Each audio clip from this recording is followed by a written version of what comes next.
I went for a run just before, right? A good way to prepare for something like this is to try to physically exhaust yourself. And I thought, yeah, I'll just sneak in a cheeky 4K. And there's a little fruit and veg store that I pass by sometimes. And they sell this drink that I love, this like low calorie soda, which I'm madly in love with. Nice. Always have it with me. But I managed to break everyone's brains in the store. Have you experienced this where you ask a question, and I don't know if it's like a modern day customer service thing, but I ask a question to them. I notice they've only got this one sad, lonely bottle of this soda. And I'm thinking, are they not stocking it anymore? Because there's none on the shelves, like where it normally is. This is the lone bottle they have. So go up to the register, see the lady, or the checkout chick, as we would say here. And I'm like, hey, yeah, how you going? How's your day? Good, yeah, whatever. Try to ignore the fact that I'm all sweaty and stuff from a run. And I'm like, so I noticed there's only one of these. And are you guys still stocking this drink? And I think that's a pretty normal thing to ask, right? That's not rocket science. You're going to get a yes, you're going to get a no, they're going to be in on Friday. I don't know, right? Total meltdown. She looks around completely panicked, as if she's just witnessed like a dog speaking for the first time or something. It's just like totally like, what is even happening? Calls over another guy. He runs off. And I'm like, I got to get out of here soon. You and I jumping on a call. Like, what is even happening? He comes back with a huge quantity of these drinks. Thank you. Like, that's wonderful. Like, that's great. But I don't have a bag with me at all, as well. I'm in my running kit. Like, what am I going to do? Take home 48 bottles over the shoulder or something? And I don't even, what was the answer? I think it was something like, next week there's going to be more. And I'm like, cool. Thank you so much, everyone, for your assistance with that. And just like got out of there. But I just thought, like, was that me? Like, should I have not even approached them, or? It's a normal question, but to us it's normal. To most people it's normal. I don't know. But yeah, maybe if you're not just here think, me want to buy, done. Then if you throw anything out there that is, an alternative to that, then you might break people's brains. Just talking to people in public is pretty tricky nowadays, isn't it? I find that when I'm kind of, I don't know, queuing up or something like that, or someone needs to kind of get past me and I haven't left enough room, it's some people have forgotten how to say, excuse me, or can I get past, or something like that. So they'll just kind of like nudge you a little bit. And I'm maybe a bit of a moody old man, and I'm like, you want to get past, do you? But it's like people have forgotten how to just say things in public or look you in the eye. I don't know. That's not moody. Maybe that's there's a bit of that going on. Well, back before COVID and everything, when we were kind of reinforced, like don't touch anyone, you might get, the virus. I actually would go out of my way to stay here. Touch people. Yes, don't touch people in public. No, we stay in the left-hand side. So that's like, I don't know, man. You're right. We're not supposed to talk to each other. What is it? Don't talk to each other in public. No eye contact. Don't touch, don't look, nothing. Sounds like I'm describing a strip joint, but you're not supposed to engage with people, apparently. That's the new social Which is, exactly, yeah, which is quite tricky when everyone's saying, you're single, Sam. Like, you'll meet someone, you'll just meet someone out there. You'll meet someone, I don't know, like at the Aldi, or I don't know, just talk to people. It's like, but no one wants to talk. At the gym, no one wants to talk. Everyone's on their phone between exercises. And so it's not that easy to talk to people, like ask people out, even just like be friendly with someone, because everyone is just looking at their phone all the time and just not interested. And I'm saying all this like I'm a saint that's walking around like making eye contact and desperate to talk to everyone. And I'm not, but well, I feel like I try to more nowadays. My mum's a good example. She'll just talk to anyone on the train. She doesn't care if they're on the phone. She'll just start talking to them. I like I'm that, trying to check out. Like that's nice. Like you do see that with the older generations as well. If you go out into the country, the people will just say hello to you for like. There's a cafe I about an hour away, and I like to go there every now and then. A little special treat, little vegan cafe, and there's a little grocer next door, and I didn't know what to do because someone just said like hello to me, like while they were stacking shelves, and I'm like, I don't have a question, and they were like, no, hi. I was like, hey, what do you want? Like, this is strange. I have nothing for you. Take my money. Well, yeah, right. Yeah. But to your point, to be a guy, like, are you insane to be a guy and go up to someone in the gym, a female in the gym, and like begin talking to them is just like, they're going to have their ring light with them and all their camera equipment. You're going to interrupt their session. Then you're going to be creepy dude. You're going to be on. That is just a minefield I do not want to traverse. I mean, do we go there? Or maybe that's another episode, a future conversation. True. I don't know, but yeah, Yes. no, I feel that because it feels like women still want men to go up to them, but men are terrified of going up to women. Is kind of the crux of it. It feels like. That is a good point. I don't know. Modern society, I don't know, man. I don't know. Let's opt out. Let's just opt out. Let's just opt out, or let's just go around touching and making eye contact with everyone in public that we see. Yeah, but that won't backfire. I see no problem with that. No. Not at all. Right. I mean, this is the first episode, isn't it? Are we recording? We're recording. We're in it? Yeah, I see the little thing. We're in it. Ignore everything we just said. This is the real beginning. This is the beginning. We have an intro, right? We got an intro or something? We're going to... I thought you were taking care of that. You're the technical, creative, everything person. I'm just... Yeah, I don't know about that. Okay, all right. Well, yeah. So we got here we have an intro that we can say to the people who are listening to this and wondering what is even happening right now, who've tuned into our respective shows and are quite confused at all this talk of touching people and touching and stuff.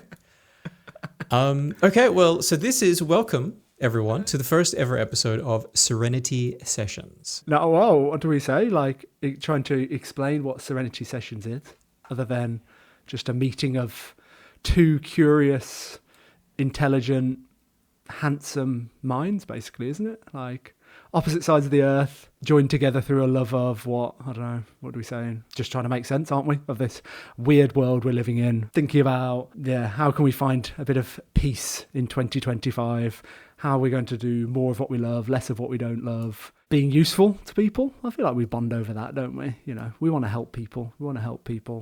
And calling out, my favourite thing to do with you is learn, who's just talking nonsense at the moment, basically, because I feel like you've got a radar for the bullshit and can call out these tech moguls and all this stuff. And that's what I'm fascinated by. So, yeah, I don't know if that's explained what this is about and why we're here. That was pretty good. I mean, like just to double click on that handsome bit that you were talking about before. No,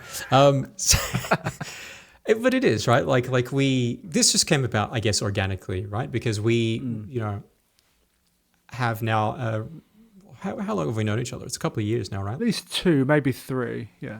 We've collaborated on some projects, and every time we jump on a call, we would, I guess, being hosts of shows ourselves, we're always got an ear out for, I don't want to say like highlights and clips and things like that, but every now and then we'd talk and go, oh, that was a moment. Like that, like, oh, we joke, like we should have recorded that. We should have, I don't want to set the bar too high on what you're about to hear, but we then, I guess, bonded over the fact as well that, 2025 and the years leading up to now have been, or really have seen a bit of like a loneliness epidemic, right? You hear that a lot, but it's true. Even we're joking before this sort of formal introduction where modern society is, rife with isolation. I mean, even joking about the interaction I had at the store before, and no one was ready just for someone to speak to them, and I wasn't in a mood or in a huff or anything. It was delivered in a nice, palatable way, but people are still like, I don't have a script for that. My social skills have atrophied.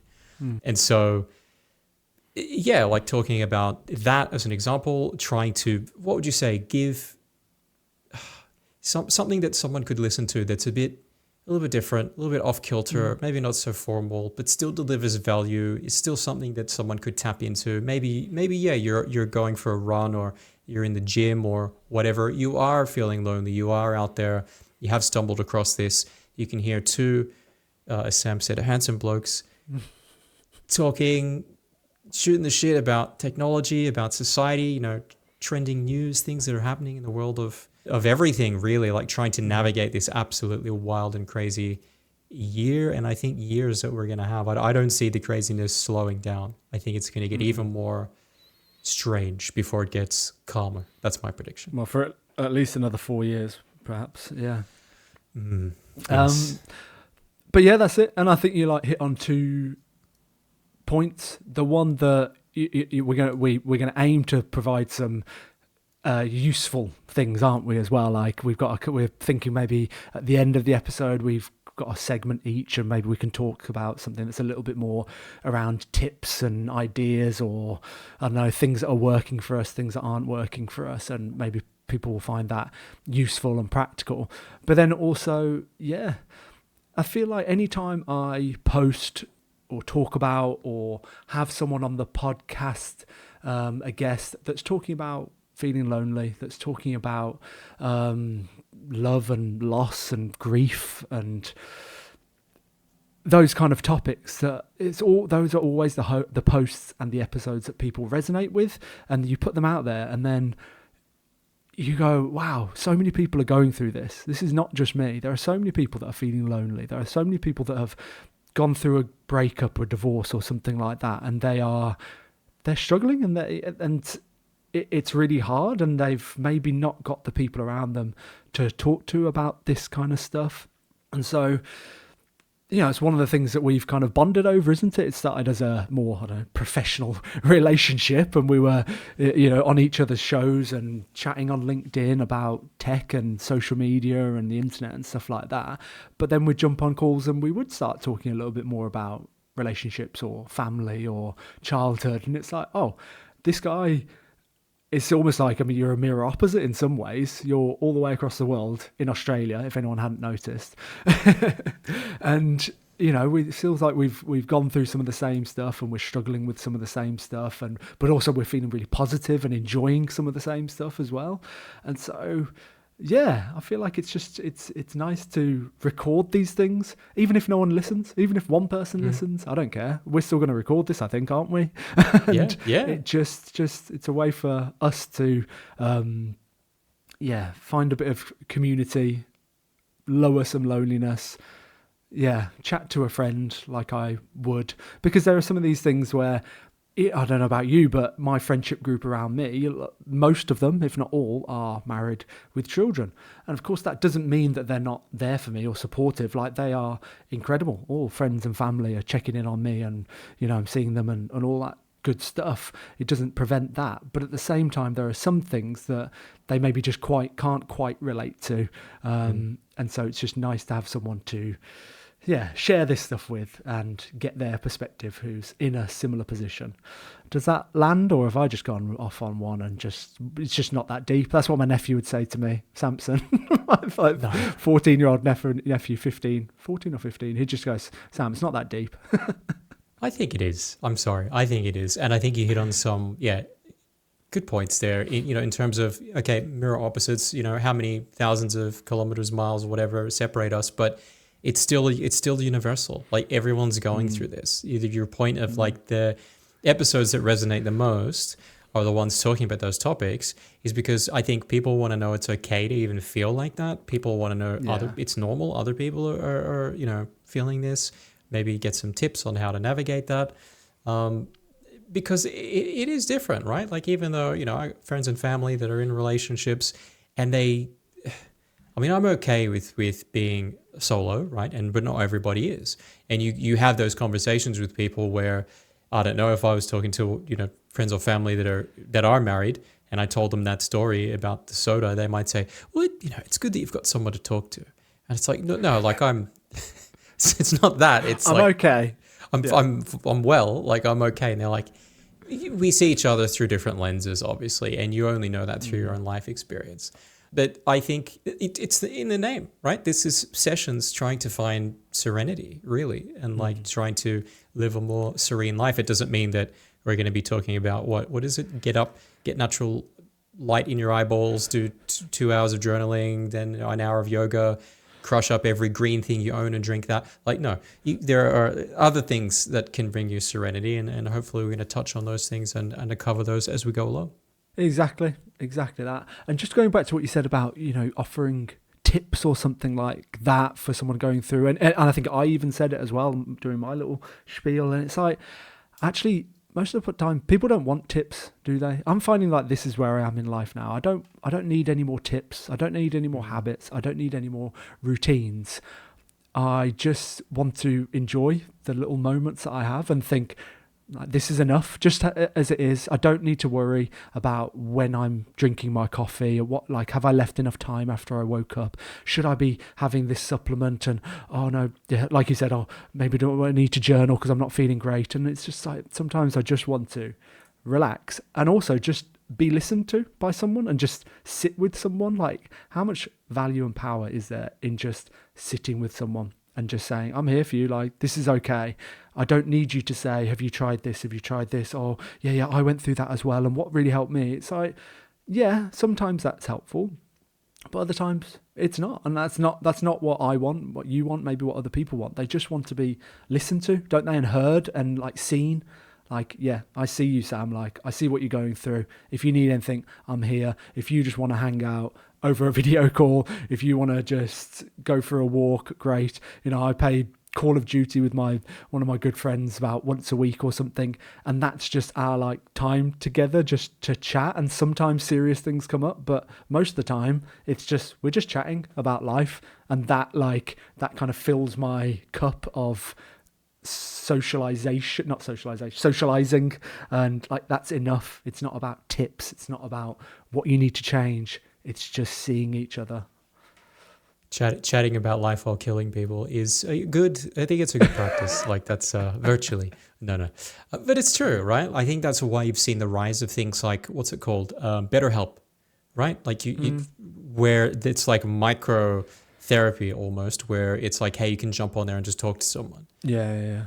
And it's that, right? Like people still have an innate need to talk to someone, to share their experiences. If you're like me, I'm not that great with small talk. I want to have deep and meaningfuls or nothing.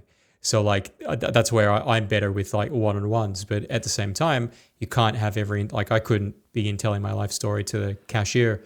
It's like, hey man, her cup was not ready to even accept the tiniest thimble of social interaction, which is a bit sad, like in a way, you know. We do need to find ways, I think, to express how we're feeling in a healthy way, in a positive way, whether like that could be video games, as you said, or sport or something like that. These communities, the rise of, I don't know if you have that over there, but men's sheds. Do you guys have? I was just thinking men's sheds. Okay. You might mention that. Yeah. It did start in Australia, but then it spread out from there. Okay. Is that right? Maybe. I'm not sure if it's like we have men here and sheds. I don't know if that. Who invented the shed? Look that up, Jamie. Look that up. Yeah, Jamie. Have you got that? Put that on the thing. No. But again, to your point, like no more tips. Like I'm sorry, I don't mean to throw him under the bus. Long-time listener of the show, Ali Abdal. Like I kind of pieced out on his stuff because it was, here's how you can be more productive, a new way to be productive. And I'm like, mate, I'm not a productivity guru, but there's only so much of that stuff that I can see chopped and changed and rearranged and delivered to me. Yes. I'm like, there's more to life than the ultimate to-do list. And I think people are getting tired of it as well, is my sense, that they're getting tired of it and making more of a joke and like maybe going more towards the like comedians podcast. Like you see how many podcasts are just comedians just chatting. And they're some of my favorite episodes now. They're not talking about particularly serious things. It's mostly just joking around. But then they do touch on like, you know, they'll touch on serious topics like alcoholism and drug addiction and porn addiction and all these things. Like they're talking about this stuff but joking about them, and like that's what I want to lean into more now, like not taking everything so seriously. Like there are serious topics and yes, we can talk about them, but also is it doing us any good by getting really riled up about them, like really anxious about them, or can we just talk about them in a more relaxed way? And yeah, to your point, like there's so many podcasts, but there's so many podcasts, aren't there? Like you've got to do this, you've got to do this, you've got to start the day like this, and you need this mattress and you need this supplement,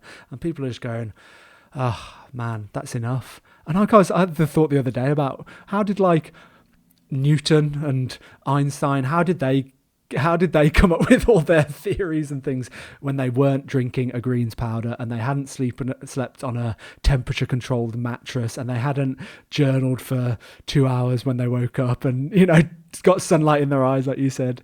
They hadn't done all that stuff. They had just got their head down and worked, hadn't they? I think it's jump the shark. That's it. Like, I mean, now it's even... What did you say? Jump, what is it? Jump the shark? Where it's like... Jump the shark?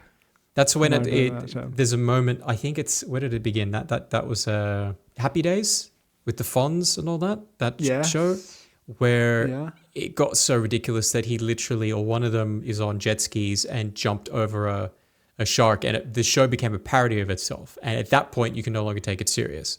So that's sort of like a cultural thing. You say something jumped the shark, it's like, I can't take it seriously anymore.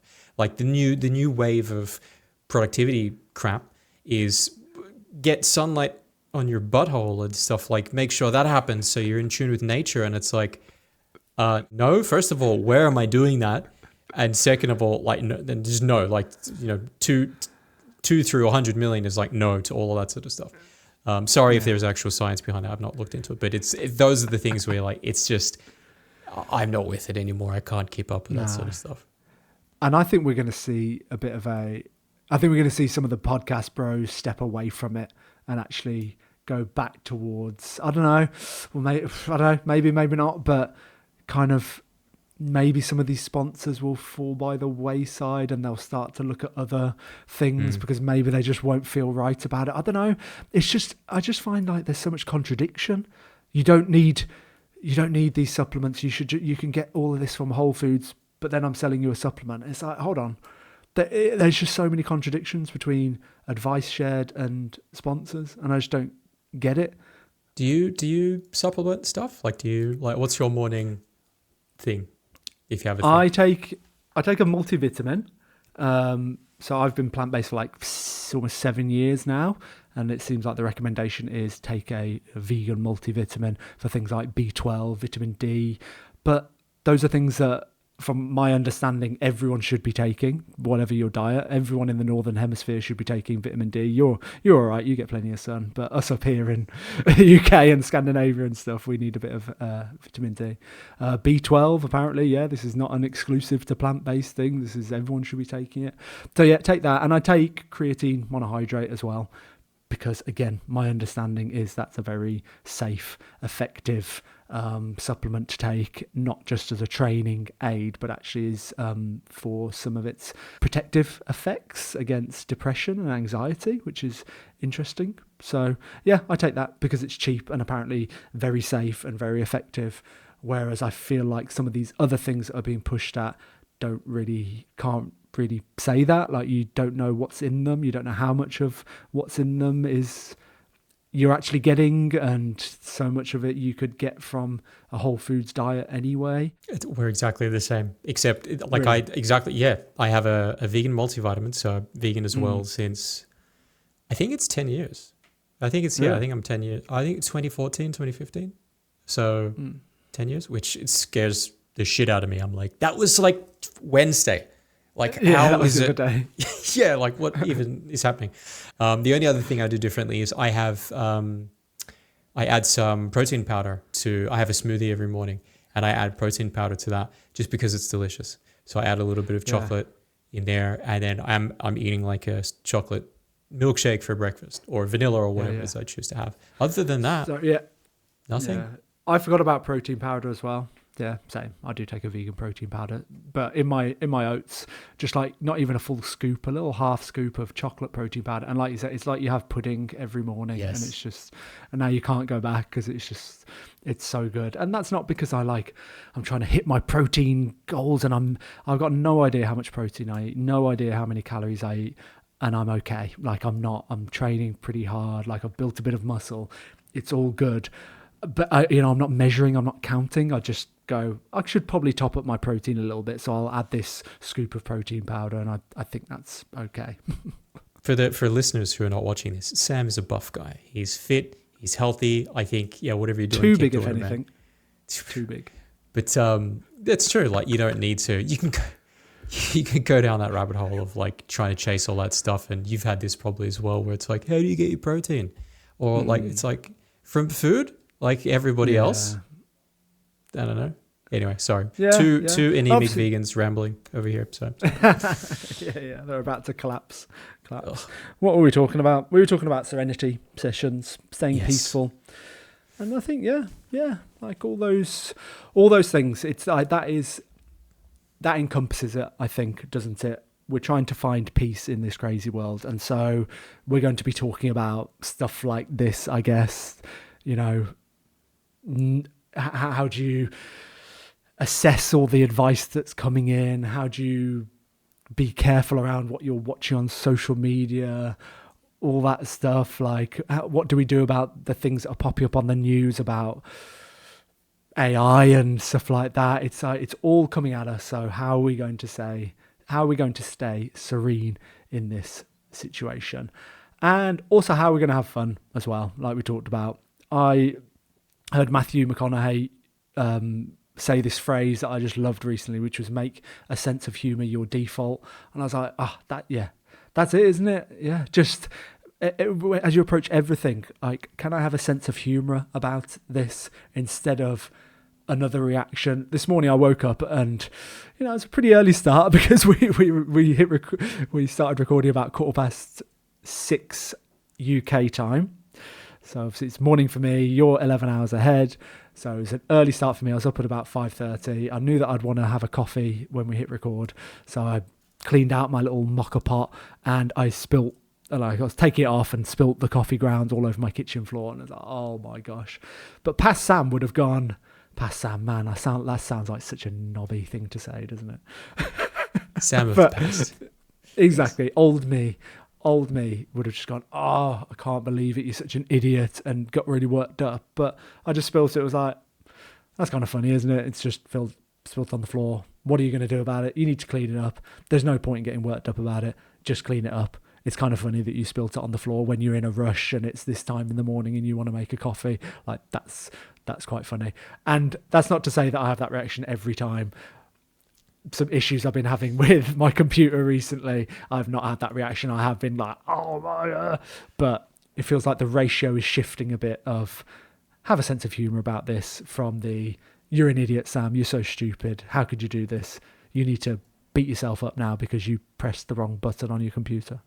No, and it's a good, no use crying over spilled beans, I suppose. Coffee, but yeah. Coffee beans, I mean, that's taking a page out of the Bill Burr book of sort of, his was more anger management, but I remember him telling a story about how he's a type A and he was just furious at the world and maybe not so much at himself, but everyone else. And he talked about how he was on the way to a comedy show or something and someone cut him. He thought they cut him off. They slowed down, put their indicator on and turned right into a street. And he's like losing his shit over that. And then he remembered that he puts a little post-it note of a smiley face in his car, like on the sort of dash, and he looked at that and it gave him a moment of pause and reflection. He went, hey, maybe they're just trying to go home and see their family. Maybe this is where they live. That maybe they're not doing this to me. Like, life is not doing that to you. Things just happen and you roll with it. You spill some beans. Me in the morning, like, this is why this works so well. You're a morning guy. I'm an evening guy. Me at what time you said, 5:30 in the morning, we jump on a call then. I don't know who the fuck you are. I'll be looking at this guy looking back at me going, he seems to know me. Like, and he's smiling a lot. Do I owe him money? Like, I would have no, like I'm not there at all. And so I've learned, because I'm also completely uncoordinated in the morning, I've stubbed toes, I've broken toes, I've dropped things. And I just go, it's morning, Russ. It's okay. Like, midday Russ will take care of this. Nothing ceramic, nothing like that. Just keep moving, get to your thing that you need to do. But I find doing weights and running and stuff I can do in the morning because it's a mechanical motion. Like, know yourself and be okay with yourself and don't be so hard on yourself.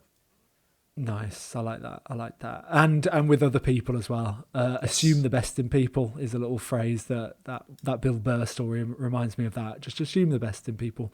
Maybe you don't know what's going on in their lives, do you? And yeah, they might be acting like a bit of a knobhead, but maybe they've got their reasons. Maybe they're late. Maybe they've had a bad day. You don't know what they're going through. So, is it much on you to just go, okay, whatever, I'll let this slide. You can cut ahead of me. It's no big deal. It's no big deal. That's it. I mean, we've just done a complete turn. We were talking about attacking people in the street before. Now we're like, hey, man, it's okay. Like, let people, they want to take the lane, let them take the lane. But this is the contradictions of life, isn't it? Like, this is what I like. The contradictions of life. Of, yes. Yeah.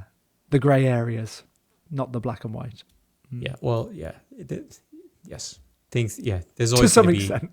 Well, yeah. I mean, there's always going to be things that like you need to do this or whatever. Yeah. But then there's so much shading around that as well. Like there's usually a build up to a black and a white. It's not just like checkered. Oh. You just reminded me of something. You're speaking of black and white. I forgot to hold on. Sorry to people not watching this, but hold on. It's okay. I can ramble while Russ does something in the background. If I explain, he's taken an image off his very nice background and he's replaced it with, who is that? I can only see part of it. Yeah. Can't see the whole. That is you. No, it's not. Yeah, it's your face in black and white. I forgot to put that up earlier. I thought I'll change my sign. I can only see one eye. Oh, can you zoom out or can you move the camera a little bit? I'll take it off the wall. I'll bring it over to you. That is a good eye. That is a well-proportioned eye. Way. Hey, Sam the man. Now I want you to think for a second. This is like alt text for people listening to this. It's a black and white image, a zoom in of Sam's eyes. And I just want you to think about the fact that I got this professionally printed and I had to walk around with this thing like an insane person. I had to get someone to print this and then leave the store, and I walked home with this. So you can just imagine, yeah, this is happening. Okay. So anyway. I mean, what's the significance? Why have we got this? Just some set dressing, you know? It's you. It's Sam's on the show. Here we are. This is really strange because it's just my eye looking at me the whole time. If that puts you off, I can change. I don't have anyone else's eyes, but I can swap it out. But yeah, it does a little bit. I feel sorry for all those women that I stare at in the gym. Are you kidding me? Look at that gaze. I'm drawn to it. It's like the painting of, what is it, Vigo from Ghostbusters 2. I'm absorbed. Like it's, oh my gosh. Although he tried to kill people, I think. So not that, but it's a happy. You can feel there's a smile bubbling under the surface of that. Yes. That's how I am choosing to interpret this very strange thing. Well, you can see the little crow's feet or whatever they're called of a real smile when your eyes squint a little bit. Yeah. Yes, the laughter things. Yeah. Nice. So that happened, right? And that will happen. We're coming up to 37 minutes. I feel like we should. I feel like you should hit us with your segment, or do you want a bit more time? I can hit you with it. I'm looking forward to this because you only mentioned a little bit about what you might be covering, but it feels like any time we have a meeting and you update me on something that's gone on or some new bit of software that can make your life easier, you're like, oh wow. And so if it's anything like that where it's something that's actually useful, actually interesting, and actually shines a light on some dark corner of the interweb, and you're like, what? They're doing what with my data? Then I'm going to really appreciate this. Yes, well, okay, and thank you for that. So this I'm calling this. What am I calling this? I'm going to call this is about learning. It's about we're online. This is remote. I thought remote learning. How about that? We'll call this remote learning. And I wanted to talk to you today about ass. One of my favourite subjects. I'm more of a man, but I'll take it. I won't take it. Oh God. Hello. I think I know what you meant by that. So what I mean by ass though is advanced substation alpha. Oh yeah. I've heard of that. So what the hell is even that? Okay, so that is a form of subtitles. So there are, if you've ever found yourself in possession of a movie in a file on your computer somehow that you got from the open seas, sometimes they come with subtitles, and that subtitle file is .srt. Or if you work in media and you're uploading things, that's generally I think if you upload something to LinkedIn, it asks for an SRT file for accessibility reasons for the subtitles. What's happening these days is that people are utilizing AI sort of like scrapers. There's a lot of things that will do summaries for you. But then people have worked out, hey, I can make summaries of almost any video that's on YouTube, and I can take, especially if they're subtitled, I can take that, put it into this AI program, and have it crap out a web page, and I can pass that off as my own. So I might do a guide to fixing a washing machine, and I can use these tools and just rip someone off all the hard work and all the stuff that they've done, hour-long video essays. I love those where you get absorbed into like the history of the pocket knife, and then someone will just take that content. So it's hurting creators. This one creator actually decided to fight back. I believe her name's Fami, as in like Famicom, which was the original name of the Nintendo Entertainment System in Japan, the family computer, Fami. Nice. She just does crazy stuff. I went down a rabbit hole of consuming all of her content. She would do things like do you remember Game Boys for a split second? They had a really dodgy camera on them, a pixelated camera they were selling as an attachment. She found out how to like make that her webcam, all these crazy things. She just like experiments with technology. She got sick of a lot of her content being passed off as someone else's through these programs. She worked out that this seemed to happen when she would upload subtitles to her content, YouTube videos. Instead of foregoing the accessibility aspect of, obviously removing subtitles as a way to get around that, and it's only a moment before AI systems can work that out anyway, like there's enough things that will generate subtitles anyway. What she did was utilize the .ass subtitle method in a way, and we'll link to this in the show notes, I'm sure, to actually poison her subtitles. So she put gibberish in there. And the way in which a lot of these systems work is there's a cost involved. When you ask AI a question, it will, especially if it's a unique question, it will generate the answer and then save that answer, like caching a website. So there's a faster load time if someone else asks that same question. When it would be applied to these videos, if it could sense subtitles, it would go, oh, the easier thing for me to do as an AI Skynet bot is to just grab these subtitles and use that as the transcription. I won't attempt to listen and transcribe English or whatever it is. And she found that she could poison these subtitles, but still preserve what you see on screen. So you're watching one of her videos, you click the little subtitle button, it all checks out, word for word, it's matching up with what's being said. The AI would see these false, complete gibberish, nonsensical subtitles that you and I can't see. Take that, people are just like, and publish.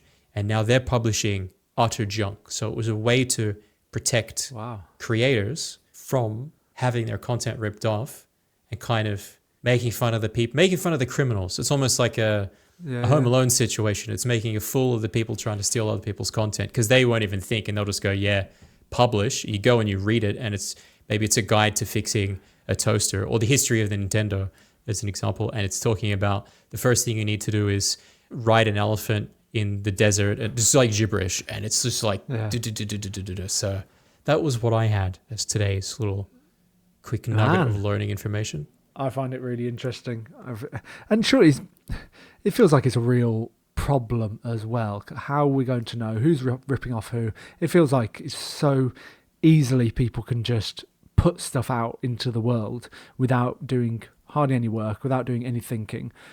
I feel like I'm finding it easier to spot now. Like there are people that I follow or follow me or like stumble across their content, and I see what they've written. I'm like, that caption isn't you. That is clearly AI. I'm like, why have you done that? Because I'm here to follow you, and yet this is just ChatGPT talking. So it's just it's a shame that this is the way we're going in one way. I know that for some people are thinking it's the best thing ever and it's saving them time and they can be more productive and streamlining and organizing and all that lot, but I'm a little worried. And also, how long will that be effective though before someone finds a way around the way around? Yeah, I mean, it's a good point about the inauthenticity aspect, because it's like, okay, there are ways that you could potentially use AI to assist you, but not completely replace creativity. I mean, if you forego like the environmental impact of generative AI and things like that, there's an argument to be made that it could be used as a way. But at the same time, it's like it brings you to this sort of fundamental question of, and I will get to the second bit. Don't let me avoid that question of if you kind of don't have that skill or that desire to be skilled, or you just after a quick buck or whatever it is, and you utilize AI in that capacity, you're not going to know if the output is good or not, right? Like if you're using this in this scenario to rip someone off and generate a page, you're kind of not going to know, especially if you don't proof it yourself. You're not going to know, is the output good, because you don't have that skill, or you're not incentivized to care or whatever. If you do know about these things, if you're already skilled, you're probably not going to do these things to begin with. But if you then still decide to utilize AI to generate whatever it is, you're then also going to have to error check it. So there is an element of you could have done this yourself. And if the output is what you were like, that's what I thought anyway, it's like confirmation bias. So it's like, what do you do? Just do the thing, like you save time by not wasting time doing that. But how long will it be effective? I think for a while, and that's because the way in which these systems are built is for profit, to incentivize profit. So as long as they're caching things and looking for like the path of least resistance, in this instance, I'm not even going to bother trying to transcribe the video by listening to it or whatever, artificially listening to it with computer ears. I will just grab the subtitles. That's a big ask for them to go, no, I want in every instance for it to always listen to the videos and attempt a transcription, versus if you see the file, grab the file, use the file. But it's like fighting slop with slop, because it's like, okay, you got to write slop. Here's nonsensical gibberish. Have fun with that. I don't know. I was like, that's punk rock. I like that. It's kind of like, I'm not into punk rock, but I'm like, stick it to the man. Yeah. It's like, take him down. Take him down, baby. That's good. That's what we're all about. Totally random and total segue. But do you find that like because you lift weights, right? Like you do a lot of you fit guy, you do all that sort of stuff. Yeah. Big time weights. Do you obviously have like a warm up routine, or do you just like bust straight into it? Oh, definitely a good warm up routine. And I feel like I've always done that, because I've had problems with pulling hamstrings and calves and sore muscles everywhere, all over the place. So I always warm up. Yeah, so I'll be 2 or 3 minutes on like some kind of cardio machine, and then I'll do some dynamic stretches, more like, some squats, some lunges, some push-ups, some like leg swings, all that good stuff, using a resistance band. If I don't do that, like, I don't feel good. Like, at what point I used to always think, oh no, don't warm up, because you've got a battery that you can use to attack this workout. And if you warm up, you're going to deplete it by 10%. I think, always worth the warm up to get that battery like warmed up and ready and primed to go from 100%. If you just jump straight into a workout, surely not. No, you're just not these cold days. Muscles. Yeah, it's just not good. So I'd do that. Like, it only has to take 5 or 10 minutes. But then if I was to then go onto some weights, I'd still warm up in the movement. So maybe squats, like I'd start at a certain weight and then build. So then by the third set, or fourth set, I'm at the actual weight that I know I want to be working out at. But no, warm up shouldn't be that strenuous that you're tiring yourself out before your workout. Yeah, it should be that right balance of getting yourself warmed up and ready to go and primed, but not spending too much energy. But who am I to say? I don't know. Who are we? We're just professional people. You give me flashbacks to, I think it was during the pandemic, I watched this, it was sort of like a guide to shaving. It was like a manly man thing. It was an older guy. I think he was like a bit Scottish or something. No offense to Scottish people. I'm just like, that was his accent that he had. I don't hear a lot of Scottish people, so it sticks out. The guy like shaved with a cutthroat thing, like just the blade by itself. He did like 5 passes. Like he shaved, and then he's like, okay, and that's okay for day to day. But then if you're going into the office, you should lather up, and he shaved again against the grain. Then he's like, and that's okay in a corporate setting. But if you're, no joke, he did 5. I'm thinking, how have you got skin on your face, mate? Like that's, and then it got me to your point of like, who is this guy? Like, people are consuming that. There's probably some young guy who's like, oh, give that a go. It's like, do not give that a go. Like, if you want an epidermis, all of it on your face, you don't look like a walking pizza, do not attack yourself 5 times with a cutthroat. No, I'd stick to the professionals for that. Yeah, I'm not. Yeah, someone else can do that to my face. I'm not trying that myself. Well, did you have a segment? The only thing I was thinking was like I could talk about some of the things that I'm like getting a bit fed up with and frustrated by. I was also thinking the name. It could be like Sam's Struggles. Sam's Struggles.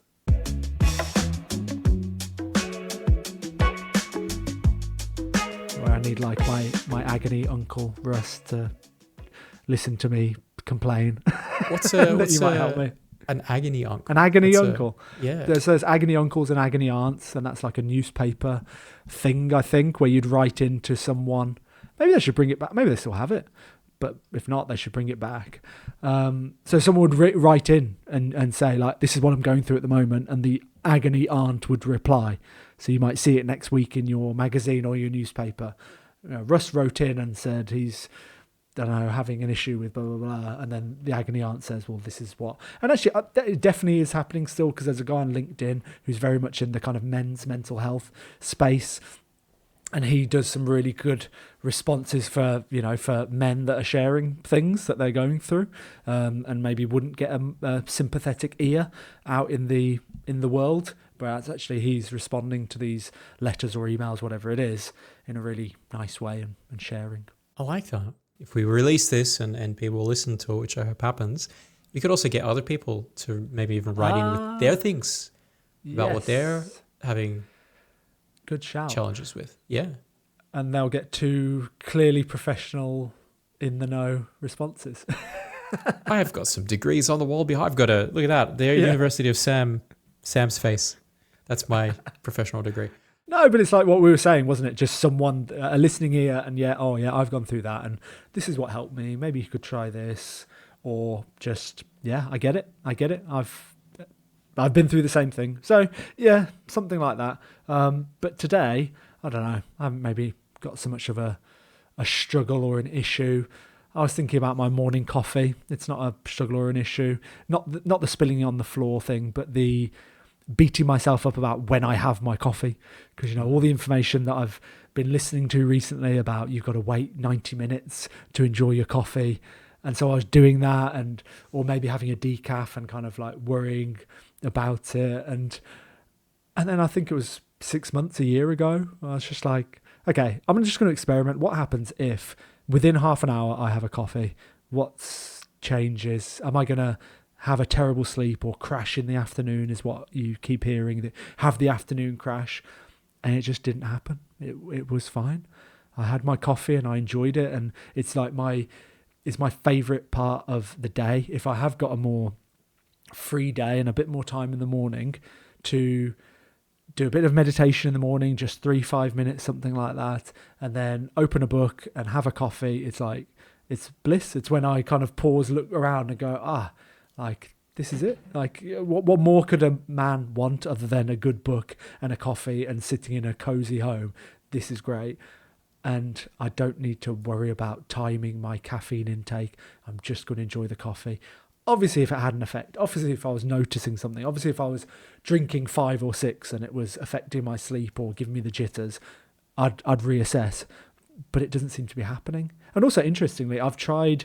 because they talk about before a competition or a race, if you want to feel the effects of caffeine for that competition or race, then you should cut back on caffeine in the lead up and maybe give yourself 2 or 3 days off caffeine, and then that coffee that you have will be that much more effective. Do you see what I mean? And so I tried that, but also expecting, because you hear people all the time saying, oh, you'll get withdrawal and you'll get headaches if you cut out coffee. I cut out coffee for 3-4 days and I didn't feel that at all. And I drink 3 or 4 cups every day. And so you'd think I would have some of those symptoms, but I just didn't. So I don't know. I think it's interesting to think about self-experimentation and not just listening to what you heard on a podcast or saw in a TikTok video and think, yeah, that must apply to my life. Actually go, okay, I'm going to treat this with a bit of skepticism and try it for myself and see what actually happens. Maybe make a little note, a little, diary entries, like this is what I drank, this is what I didn't drink, this is how I felt, and actually see what is working, not working for you, because we're all different and we can't just take off the shelf this health advice. There you go. I love that. No, that's I've no notes, as they would say, to that, other than the whole aspect of taking notes is a really good approach, right? Like we're all different. You and I are different. I did have caffeine withdrawal. That did happen to me, but for you, obviously different tolerances and stuff like that. We're all different. Like we're all humans, but we're all different. And that whole notion of experiment, not with drugs, but experiment with things that have an effect on your body. Well, yeah, kind of drugs. Legal drugs. Experiment with legal drugs. What am I even saying? Experiment with things, your system, see how you respond to stuff. I mean, if we're to listen to what's his name? Chris Williamson's of the world, it's like your adreno something system isn't active and just drink element. It's like, yeah. So Sam, my question to you is, why are you not beginning your day woofing down salt water? What's up with that, man? What's going on? Well, the thing is, I do, but I fill up a cup of water and add a pinch of salt. I don't buy a ready-made thing. Yeah, it's not like a tear packet thing that I'm pouring in, because that makes sense to me that you might be a bit dehydrated from your sleep, and that makes sense. And so I just kind of think, well, a bit of sprinkled salt in my water, what's the harm in that? See how that feels, and that seems to feel okay.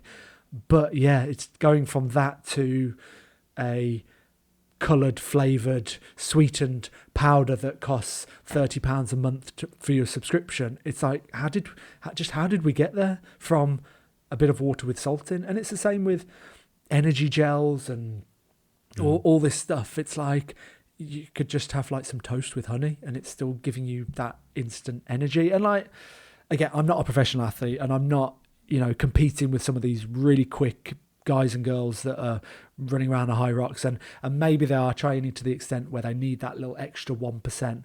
But so many of us are just getting by and just trying to feel a little bit better and just trying to be a little bit competitive and enjoy some races or whatever. And yeah, we need to like just be a little bit careful about our hydration and our energy.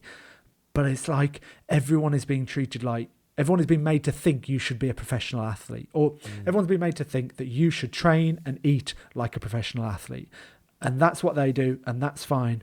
But we're just amateurs and we're just trying to have fun. And we've kind of like lost sight of that. And just a bit of salt water, a coffee, a banana, and some honey on toast will probably do the trick. We don't need all the stuff. I mean, you're halfway to element anyway, right? Because you've got salt, water, put a bit of your protein powder in there. There's your element probably, right? I don't know what your thoughts are then on, still trying to hit athletic targets and remain fit and all the rest of it, but maybe sourcing some of this stuff, from nature itself. Like there's a guy, I think Dean Karnazes, a Greek marathon dude. I think he's plant-based, maybe not, because I can't remember, but I got a lot of stuff from him, reading his book and listening to his story about the fact that he looked at what their marathons, where is that from? Ancient Greece, sick. What did they used to eat? How would they train? What would they do? And a lot of it was like munching on dates. From him, I learned the trick of I did it again today, before I run, I eat a piece of fruit an hour before I run, usually banana, but depends. That then spikes your insulin level, I think. And anyway, you get this sort of peak of energy from the fruit at 1 hour. So the glucose or glycogen, whatever it is in your bloodstream. That's something like that. Yeah, Jamie, check that out. Something like that. You hit that, you smash that, and you feel good. And that's like my pre-workout. I don't need to smash a shitload of like artificial sweeteners or caffeine, to your point, stuff like that. So, and I'm not Steve Moneghetti or someone trying to set the world on fire with times. I just want to run, man. I just want to move and feel good. So exactly, yeah. That's what I think we need to all, and myself included. I've shared a post quite recently about how one of my slowest high rocks was when I had like all the green. I was experimenting with the greens powders and the pre-workout and the Red Bull, and I was having all that stuff. And I was like, yeah, I'm fired up. I've got all this stuff in my system. I'm going to smash this. And it was just my worst performance, and made a mistake and got myself messed up and had a penalty. And then like a few weeks later, I was like, forget all that. Just go back to what I'd been doing before, and ran a PB when I just had some porridge and a banana and an espresso before I raced. It's like the mental bandwidth that it's taking up, I think, takes away not only from the performance but just the enjoyment. Like, what's the point? We're not getting paid to do this, so just chill. Just enjoy it. Be chill, be serene, get your serenity back. Right? Yes. That's it. They're selling us that you need to be a professional athlete, so take this supplement. You see all the people who are going crazy on it all the way back to the beginning, what we talked about, people on their phones. It's like, are you a CEO? Are you dealing with multiple $1 million things? Or are you playing some game on your phone? Just put it back in your pocket. Look outside. Even that bad performance that you mentioned, I'm sure that was better than maybe the first day you even began what you're doing, or before you even began training in that sort of arena. And it's like, compare you to you. Like the you of years ago would have been like, wait a minute, I'm going to run that, or I'm going to lift this. Like, fucking like that sounds pretty good. So absolutely. Oh man, we've gone over an hour. I thought we were thinking this is going to but we're going to chat for half an hour or so. But there we go. Time flies when I chat with you, man. So apologies for my mad ramblings. We'll edit it down to 45 seconds of not me. At all. I don't think so. Well then, nothing to edit. No edits. Just hit publish. Where do we point people to? Where do we point people? Well, I guess people that don't know you, but they know me. So, and vice versa. So why don't you go first? Where can people find you, connect with you, listen to your soft Aussie accent? Yeah. So wait, hold on. Do I know me? Is that what I'm saying? I know you. Wait a minute. I know people listening, maybe from my show, will know me, but they might not know you. So they need to know where they can listen to you and connect with you. Got it. Okay. So, dear listener, I don't know who you are. You maybe don't know who I am. That's okay. We're serene. If you want to connect with me, you can head over to amodernremedy.com, or you can look up on Blue Sky, on LinkedIn. You can find either through you can look up Modern Remedy there, or you can look up my name, Russell Baker. If you look up Russell Baker online as a general search, though, you're probably going to get a guy who, I think he was a philosopher in America, and I think he died in the 1970s. He wrote a couple of books. That's not me. Obviously, you're hearing me speak. So maybe don't click on that guy's thing. What do I do? Strategic design studio, working with a bunch of companies that are in I call them do-good companies. So companies that are in brands and people that are interested in making a positive impact in the world. So I'm in that space. And if that's something you're interested in, connect with me. Let's chat. Love it. And likewise for myself, if you head over to theinsightpodcast.com, you can find a little bit more about my podcast and links to my show, The Insight Podcast, Spotify, Apple Podcasts, YouTube. And then I'm on Instagram, LinkedIn as Samuel C.W. Hart, and also Blue Sky now. But I'm theinsightpodcast.com on Blue Sky now, thanks to Russ helping me out with getting verified on there. Yes. Oh, and I should mention, actually, I have a show too. I have a show as well. Yes, you do. New Ways, which it looks like that. So if you look online, you go to Spotify. If you go to Spotify or wherever you get episodes of your favorite shows from, you can find New Ways, and it's in a similar way to what I was talking about before. It's conversations with changemakers, so people in those spaces who are creating solutions to modern day challenges that we face. So a lot less swearing. Mm-hmm. Good work. It's good work. Right. Well, episode 1, Serenity Sessions, done, and I'm thinking it'll be more of the same, won't it? So listeners, future episodes will be more of the same, going off on tangents, talking about some random stuff, but also what we hope is some useful, comforting, supportive stuff as well. Do you agree? Absolutely. I do. And And as we always say, what's our sign? We always say this. What is our? We always. Oh, I thought you had something. I've got nothing. I'm creatively bankrupt. And guys and girls, don't forget that. To always look for serenity. Look for serenity in every corner of your supermarket. Pantry. Life. Now I've got it. I've got the thing. Here we go. It's just 2 words. It's just 2 words. This is what we're finishing on. Here we go. Guys, everyone, stay serene. Oh! Thanks so much for listening to Serenity Sessions. Our show is produced by Good Gosh Media with music by DJ Ely, Ryan James Carr, and Matt Large.